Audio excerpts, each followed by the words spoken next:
Thursday, February 26th, 2026, AGNDD intelliReport topic. Mary Fortune, please pardon any visual and informational inaccuracies in this partially AI-generated article-based video. Mary Helena Fortune. From Irish roots and Canadian hardships to Australia's goldfields, her tumultuous life fueled pioneering crime writing. Mary Helena Fortune, born Mary Wilson on July 29, 1832 in Carrickfergus, Ireland, to a Scottish origin family, lost her mother Eleanor, née Atkinson, shortly after birth. She relocated to Montreal, Canada as a child with her father, civil engineer George Wilson, possibly fleeing Ireland around 1846 amid the Great Famine. Though her education is unknown, her writing suggests she was well educated. In 1851, she married surveyor Joseph Fortune and bore a son, Joseph George, in Canada. In 1855, she moved with her son to Australia's goldfields to join her father during the gold rushes. Historian Lucy Sussex posits that Fortune fled Canada to escape her marriage, as Quebec's laws would likely award child custody to the father in a separation or divorce. Fortune arrived in Australia with her son on October 4, 1855. She advertised in a newspaper to contact her father, eventually reuniting with him at Kangaroo Flat near Castlemaine, a crime-ridden goldfields area where they ran a store. Themes of crime, substance abuse, and sexual violence there influenced her later writing. In 1856, they relocated to Buninyong near Ballarat. That November, she gave birth to son Eastbourne Vaudrey, George. Falsely claiming her husband Joseph as father, historians doubt he was in Australia before dying in Canada in 1861. Soon after, she moved to Chinaman's Flat near Maryborough, then Kinghour by mid-1857, possibly selling illegal alcohol. In January 1858, her elder son died of convulsions, likely meningitis. In October, she married Constable Percy Rollo Brett in Denali, claiming widowhood. The marriage failed. Brett soon left for New South Wales and remarried. Mary Fortune began her writing career in 1855, publishing under MHF in local newspapers. Her poem Song of the Gold Diggers supported the Eureka Stockade rebels, but a job offer at the Mount Alexander Mail was revoked upon discovering she was a woman with a child. In 1865, she contributed to the Australian Journal under the pen name Waif Wander, starting with a poem to her son, followed by poems, a Goldfields memoir, and her pioneering detective story, The Stolen Specimens, likely the first by a woman from a detective's viewpoint. She co-authored a crime series with James Skip Borlacey, who plagiarized some of her work, including The Dead Witness. From 1866 to 1867, she serialized 4 novels. By 1868, living on an Oxley farm, she wrote crime stories under WW to distinguish her masculine detective fiction from her feminized novels. Her gothic horror, The White Maniac, a doctor's story about a woman driven violent by colors, became her most reprinted piece.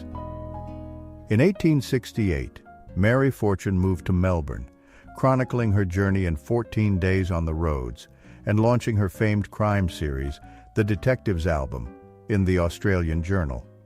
She used pen names like Waif Wander and contributed to the ladies' page as Sylphid. Struggling financially, she worked as a governess amid alcoholism and arrests for vagrancy.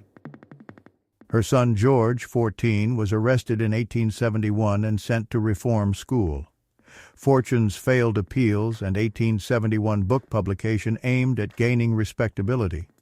George's repeated crimes led to reformatories and prison, influencing her writing to focus on outlaws, navvies, and rehabilitation themes. By the 1870s, she wrote for The Herald and The Advocate, edited columns, and visited George in Pentridge Prison. In 1881, she began her unfinished memoir. George served sentences until 1899, then fled to Tasmania under a new name, while Fortune's output reflected maternal and criminal motifs. In her later years, Mary Fortune endured persistent poverty and unstable housing, possibly compounded by dementia. Deemed ineligible for a state pension due to not living a sober and reputable life for 5 years, her situation worsened. By 1907, severe vision loss prevented her from writing, and her long-running series, The Detectives Album, ended in 1908 after 40 years.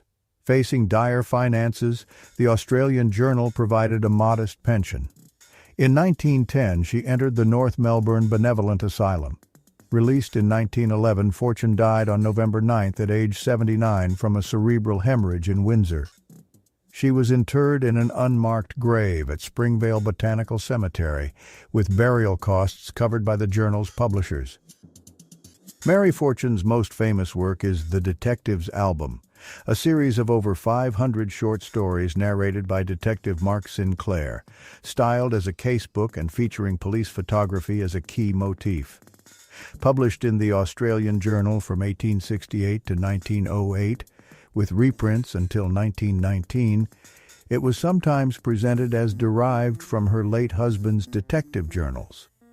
The title alludes to Sinclair's mugshot collection. In 1871, Fortune's sole book, a 114-page collection of 7 stories from the series, was published, selling for 1 shilling.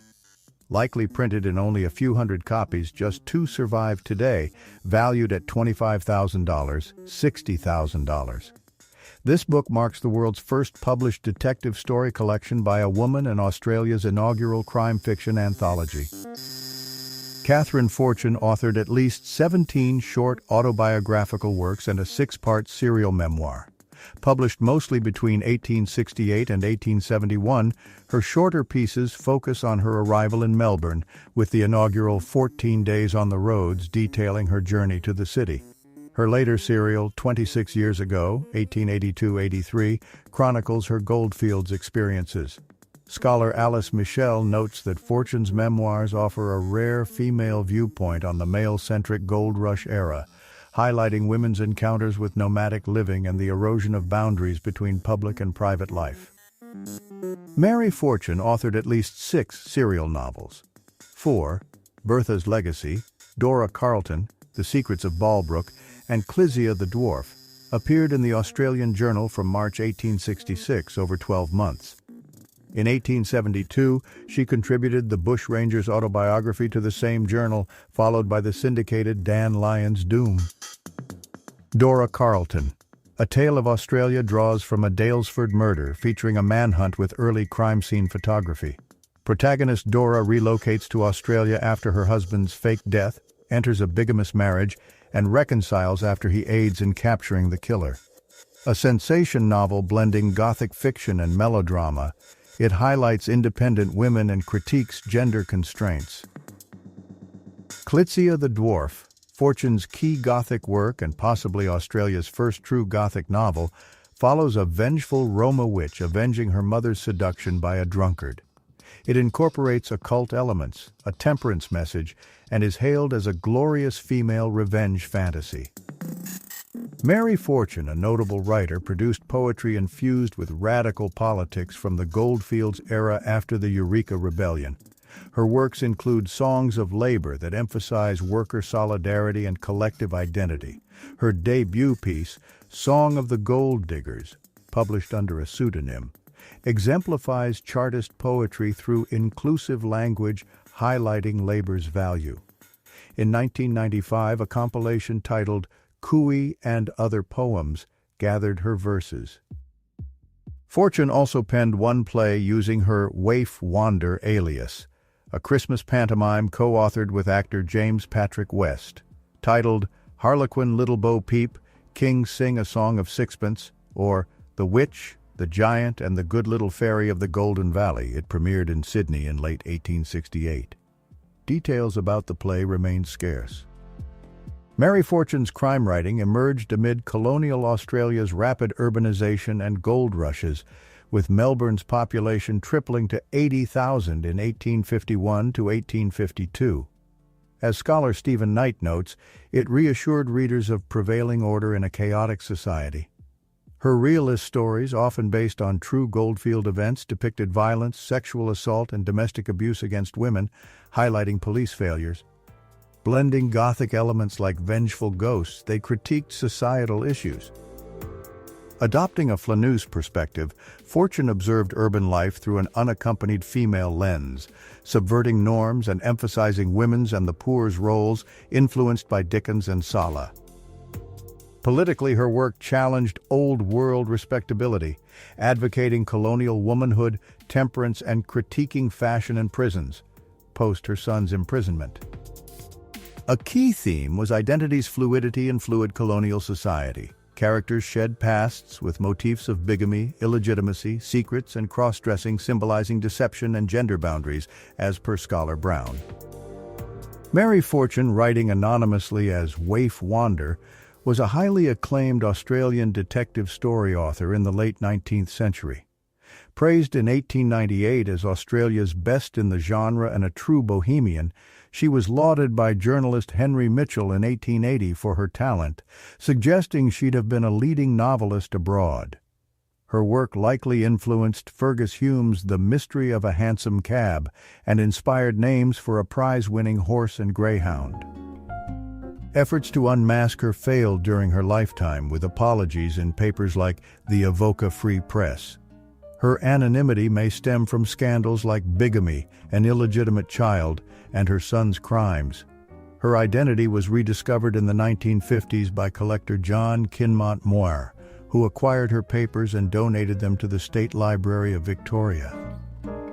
Details emerged through Lucy Sussex's 1980s research, culminating in a PhD, book, novel, and the 2025 biography Outrageous Fortunes, co-authored with Brown. James Skipmore Lacey, a 19th-century British-Australian author, penned these sensation novels blending mystery, romance, and adventure. Published mostly in 1866, they reflect Victorian-era popular fiction. Bertha's Legacy, 1866. A tale of inheritance, family secrets, and intrigue in England. Dora Carleton, A Tale of Australia, 1866. Follows a young woman's adventures and romances in colonial Australia, highlighting bush life. The Secrets of Balbrook, A Tale, 1866. Unravels mysteries and scandals within a haunted estate and its inhabitants. Clitzia the Dwarf, A Romance, 1866. A fantastical romance centering on a dwarf heroine's love and trials in a dramatic world. The Bushranger's Autobiography, 1871. Fictional memoir of an Australian outlaw's exploits, crime, and redemption. Dan Lyon's Doom, 1884. A later crime story involving fate, betrayal, and inevitable downfall. Borlas's works often drew from his Australian experiences, captivating readers with thrilling plots. Mary Fortune, 1833-1911, a pioneering Australian crime writer known as Waif Wander, authored early detective fiction. Her seminal work, The Detective's Album, Tales of the Australian Police, 1871, features gripping police stories set in colonial Australia. Modern collections revive her legacy. The Fortunes of Mary Fortune, edited by Lucy Sussex, Penguin Books, 1989, ISBN 978-0-14-0123029, compiles her tales with biographical insights. Three Murder Mysteries, edited by Lucy Sussex, Molini Press, 2009, ISBN 978-0980545586, focuses on her suspenseful whodunits. Nothing But Murders and Bloodshed and Hanging, edited by Lucy Sussex and Megan Brown, Verse Chorus Press, 2025, ISBN 978-1959163091, offers a fresh anthology of her bloody, thrilling narratives. These editions highlight Fortune's innovative contributions to the genre, blending mystery, violence, and social commentary. Cooey and Other Poems, edited by Victor Crittenden and published by Molini Press in 1995, ISBN 978-0949910615, is a compact collection of Australian verse. The title draws from Cooey, the iconic bush call symbolizing connection across vast landscapes. Crittenden, a respected bibliographer, curates poems that evoke Australia's rural heritage, exploration, and cultural identity. Likely featuring works by early poets, it explores themes of nature, isolation, and national spirit. As part of Molini Press's mission to revive rare Australian literature, This 1995 edition preserves forgotten voices, offering readers a poetic glimpse into the continent's soul. Summary of references on Mary Fortune. Lucy Sussex's 1989 introduction to The Fortunes of Mary Fortune, Penguin Books, ISBN 978-014-0123029, provides an overview of the life and works of Mary Fortune, 1833-1911, a pioneering Australian crime writer known as Waif Wander. It explores her contributions to detective fiction in colonial Australia, highlighting her serialized stories in journals like the Australian Journal and her role as one of the first female mystery authors. In the 1997 article Whodunit?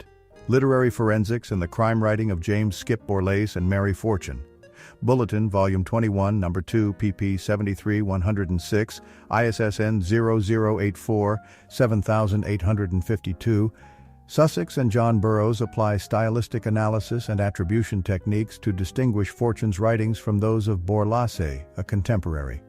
The piece delves into authorship debates, forensic literary methods, and the historical context of 19th century crime literature in Australia. These works revive interest in Fortune's overlooked legacy in genre fiction. Despite personal tragedies and failed marriages, Mary Helena Fortune persevered, becoming a pioneering crime writer in Australia, leaving a lasting literary legacy. Thank you for watching this AGNDD intelliReport, dear viewers. Please like, subscribe, and click the bell button to get notified during new uploads. And make sure to tune in next time. Stay safe and healthy. Cheers!